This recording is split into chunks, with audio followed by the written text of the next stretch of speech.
Greetings, this is James Alfano with the Brook Group at eXp Realty. I hope you're doing very well and having an awesome day.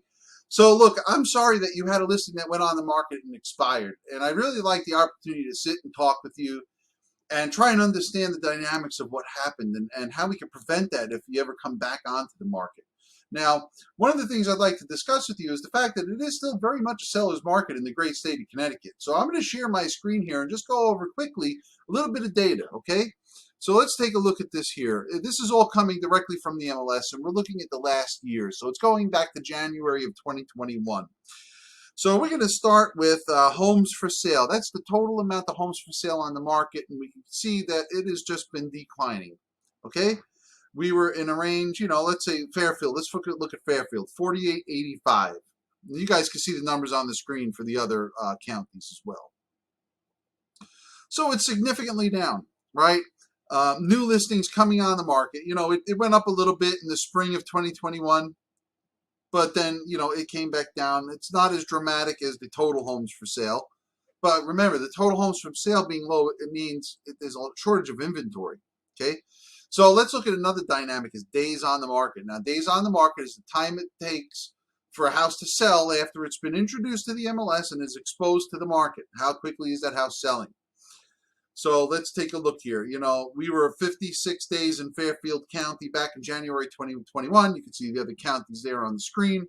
And if I come down, we're down to 34 days now.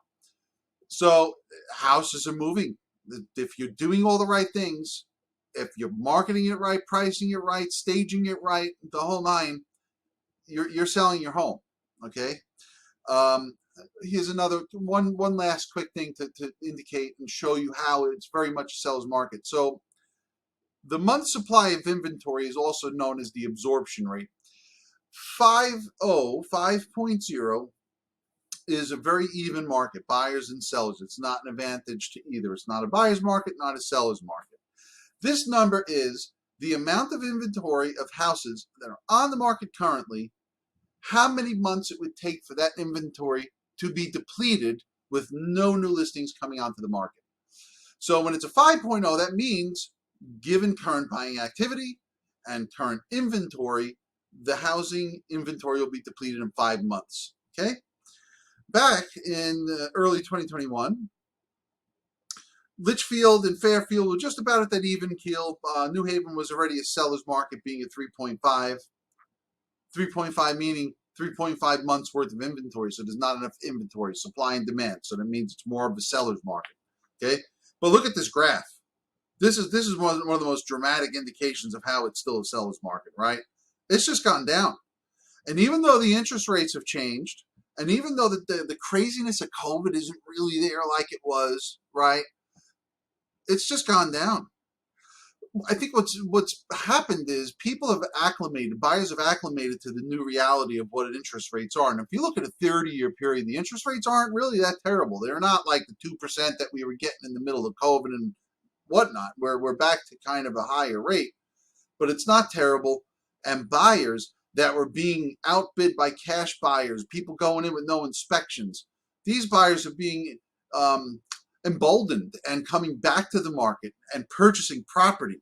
Again, supply and demand. We are still down 2 months, 2 to 3 months, depending on which county, of inventory. That's not 5, it's much lower. It's still very much a seller's market. Days on market, the houses are going. What can I do to talk to you? Let's talk. I know I can help you. I have a fantastic real estate team that has got a ton of support, and we can make it happen for you. If you're at all interested, let's set up a time to talk and let's connect. Thank you so much for your time. I really, really appreciate it. I know this was a little bit longer than I wanted, but I hope you hung in there, and I hope I've given you some valuable information and that we can connect. Have a great day. Thank you so much.